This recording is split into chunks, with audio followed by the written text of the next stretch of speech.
News 18 India.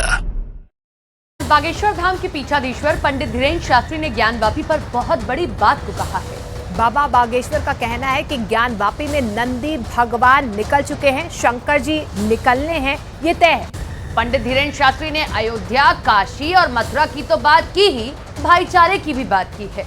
बाबा बागेश्वर के भाईचारे का फॉर्मूला कैसा है, स्पेशल रिपोर्टिंग।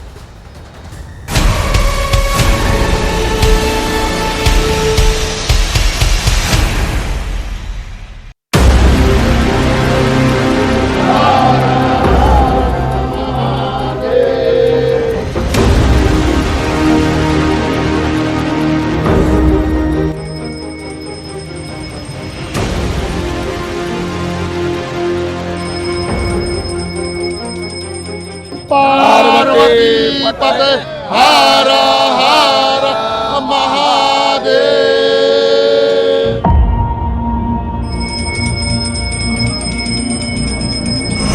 ज्ञानवापी पर बाबा बागेश्वर ने खुला पर्चा। शंकर जी निकलने हैं, ये तय है। तहखाने पर बाबा का सीधा संदेश।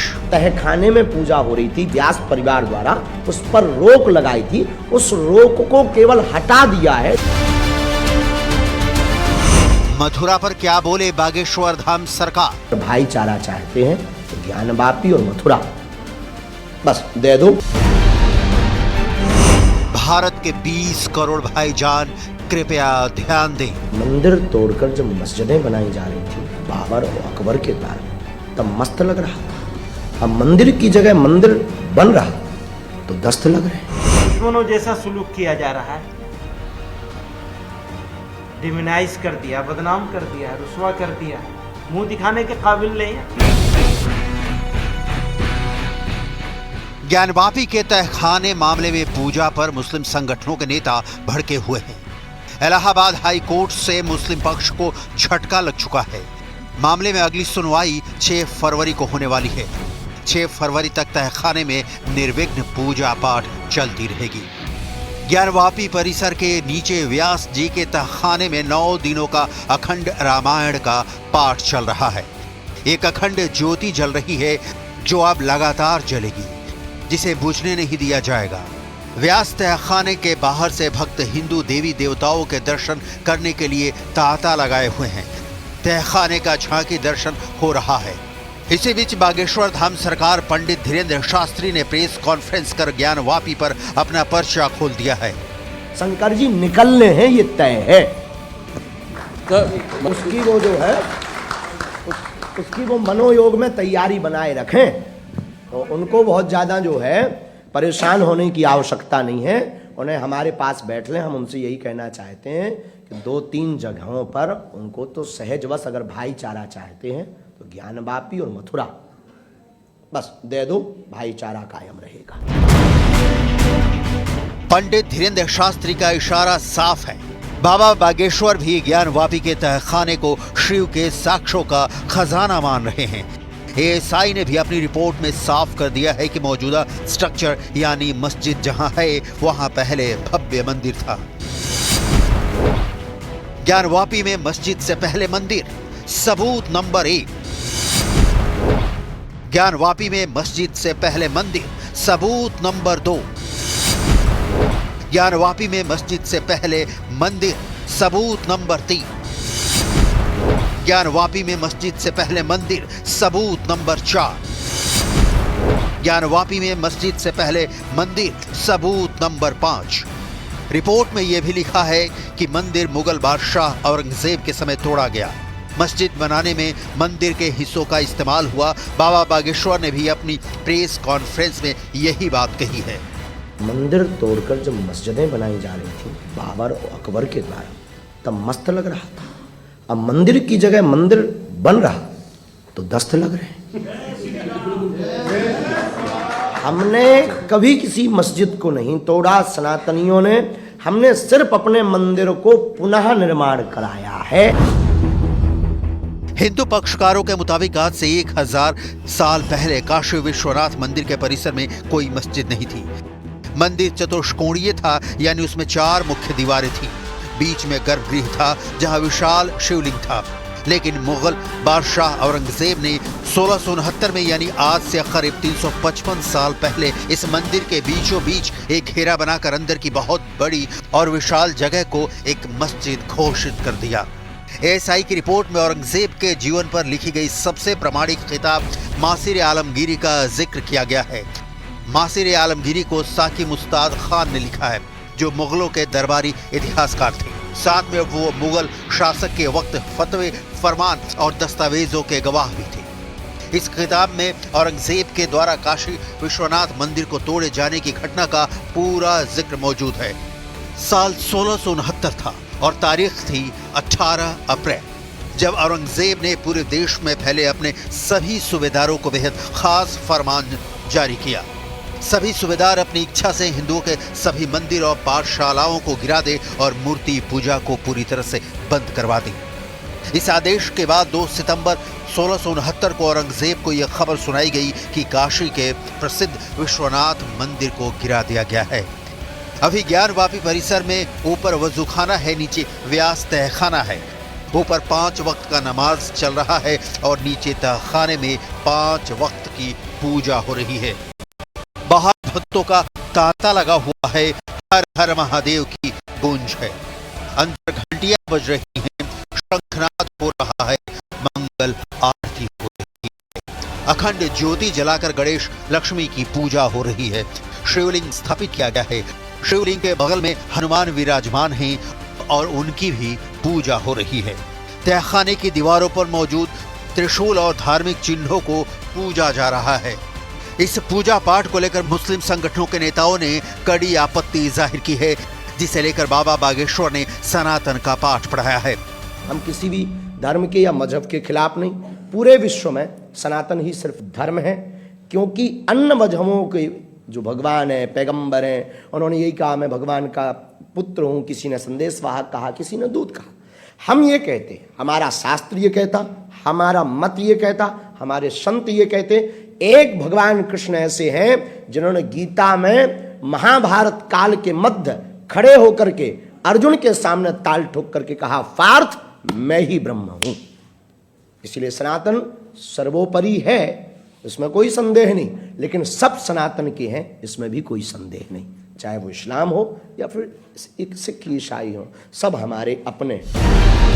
31 साल बाद ज्ञानवापी परिसर में पूजा शुरू हुई है। कोर्ट के आदेश के बाद तहखाने का ताला खुला है।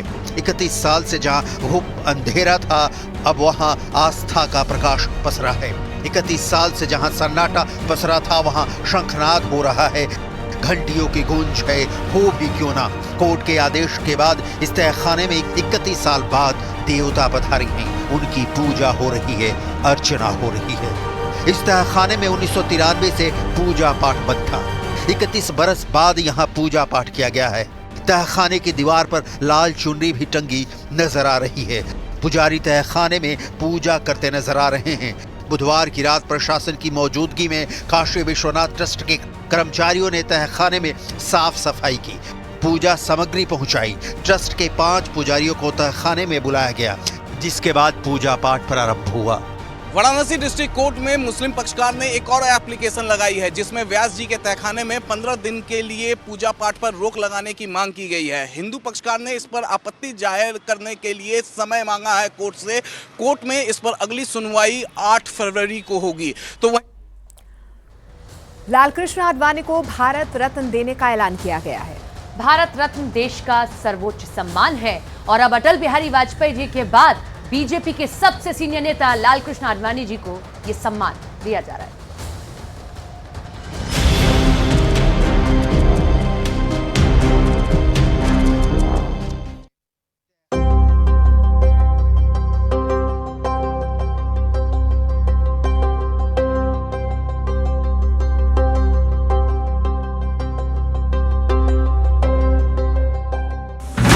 लौह पुरुष आडवाणी को भारत रत्न।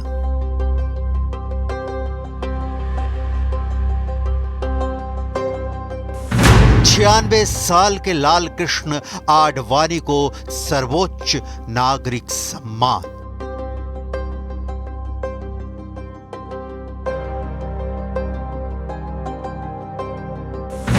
राम रथ यात्रा से लेकर भारत रत्न सम्मान तक।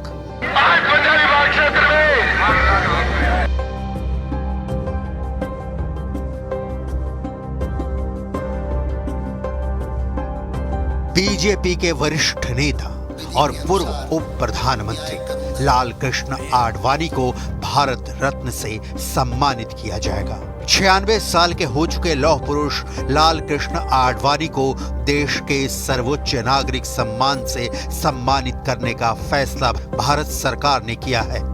खुद प्रधानमंत्री नरेंद्र मोदी ने एक्स पर इस सूचना को साझा किया है। प्रधानमंत्री मोदी ने आडवाणी के साथ अपनी 2 तस्वीरें शेयर की हैं और लिखा है, वे हमारे समय के सबसे सम्मानित स्टेट्समैन हैं। देश के विकास के लिए उनका योगदान कोई भूल नहीं सकता। उन्होंने जमीनी स्तर से काम करना शुरू किया था और वे देश के उप प्रधानमंत्री पद तक पहुंचे। वे देश के गृह मंत्री और सूचना प्रसारण मंत्री भी रहे। उनकी संसदीय कार्यशैली हमेशा अनुकरणीय रहेगी। सार्वजनिक जीवन में आडवाणी जी दशकों तक पारदर्शिता और अखंडता के प्रति अटूट प्रतिबद्ध रहे। उन्होंने राजनीतिक नैतिकता में एक अनुकरणीय मानक स्थापित किया है। उन्होंने राष्ट्रीय एकता और सांस्कृतिक पुनरुत्थान को आगे बढ़ाने की दिशा में अभूतपूर्व प्रयास किए हैं। मुझे ये बताते हुए खुशी हो रही है कि श्री लाल कृष्ण आडवाणी जी को भारत रत्न से सम्मानित किया जाएगा। मैंने भी उनसे बात की और इस सम्मान से सम्मानित होने पर उन्हें बधाई दी। ये सम्मान राष्ट्र सेवा की परंपरा के सम्मान के हम सब कार्यकर्ताओं का भी सम्मान है। ये सम्मान उस विचारधारा का सम्मान भी है जो सिर्फ और सिर्फ राष्ट्र प्रथम को लेकर के ही चलती है। ये सम्मान 2 सांसदों वाली पार्टी से चलकर देश और विश्व की सबसे बड़ी पार्टी बनने का और लोकतंत्र को मजबूती देने वाले कार्यकर्ताओं के संघर्षों का सम्मान है। दुनिया के सबसे बड़े राजनीतिक दल भारतीय जनता पार्टी के संस्थापक सदस्य, कोटि कोटि कार्यकर्ताओं के प्रेरणा स्रोत, देश के पूर्व उप प्रधानमंत्री आदरणीय श्री लाल कृष्ण आडवाणी जी को भारत रत्न से सम्मानित किए जाने का निर्णय अत्यंत अभिनंदनीय है। पीएम मोदी